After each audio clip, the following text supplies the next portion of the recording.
Good morning. This is continuation of chapter 2 in your civics, fundamental rights. What are fundamental rights? Rights, basic human rights are fundamental rights. Our constitution provides 7 fundamental rights now which translate the ideals of equality, liberty and justice into basic rights. First one is right to equality. Right to equality, Indian society bears different kinds of inequality. Now, Constitution guarantees equality to all the citizens of the nation before law and equal protection by the law.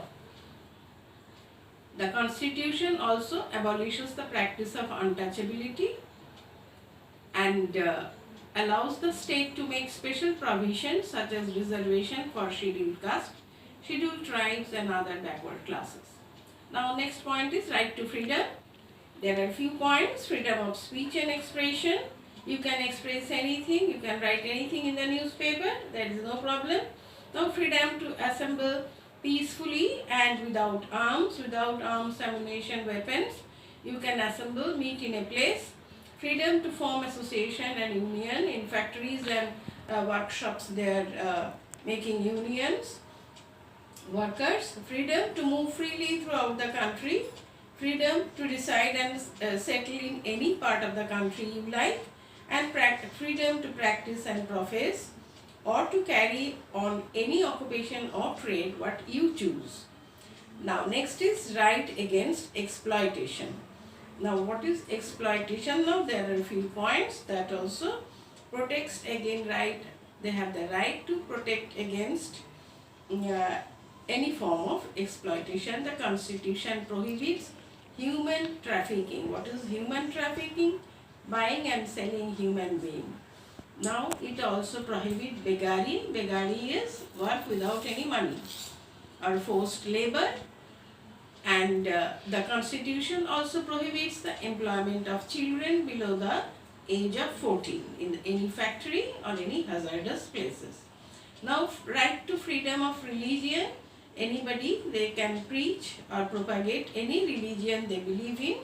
Nobody will object to that.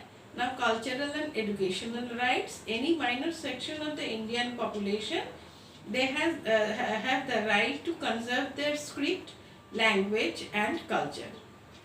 Admission to any educational institution funded by the government shall not be denied on the grounds of religion or caste, region or language. Every section of the society, they has the right to establish and administer educational institution of its choice. Now right to constitutional remedies. Now in order to ensure that our rights are respected by the government, the Constitution makes provision for a special right that is called right to constitutional remedies. This is a fundamental right that makes other rights effective. This right empowers the citizen to approach the court if any fundamental rights are denied to them. The right to education.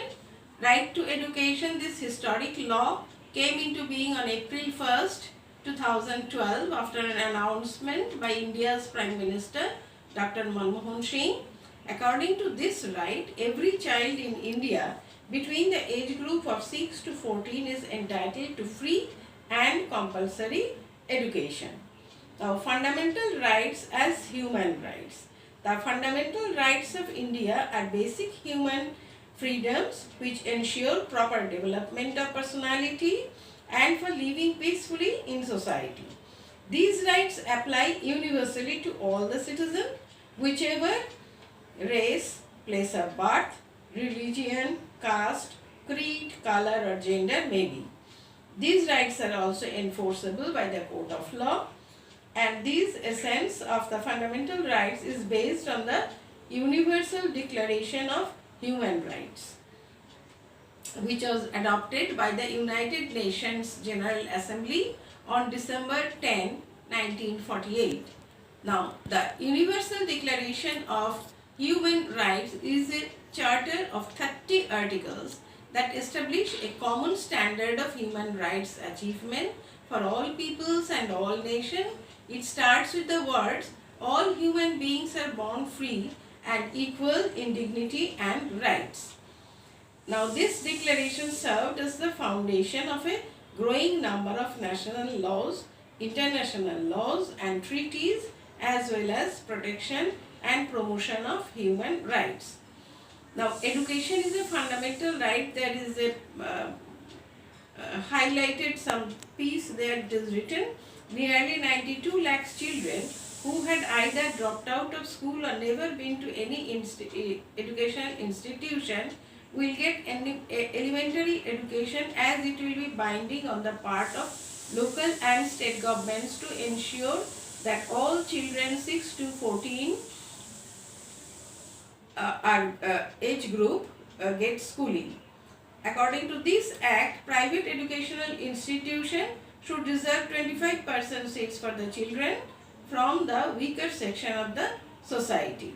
Now, Centre has approved an outlay of rupees 15,000 crore for 2000 and 2011. School Management Committee or the local authority will identify the dropout or out of school children aged above 6 and admit them in classes appropriate to their age after giving special training. As per this act, the schools need to have minimum facility, adequate teacher, playground and infrastructure. Now child labor declared illegal. Still many factories and industries they employ children as laborers. Sporadic raids have done little to clamp down this practice. They could not stop this practice till now. On December 10, celebrated as the Universal Declaration of Rights Day every year. Today only up to this. Now I will tell you a little bit about your writing. You have given the history copies. I have seen 1 mark questions you all didn't write. So 1 mark questions also, short questions also you will have to write. Not the short questions or the MCQs and the fill-ins, whatever I have given. I have given all the answers, so you will have to write those also in your history copy and up till now today.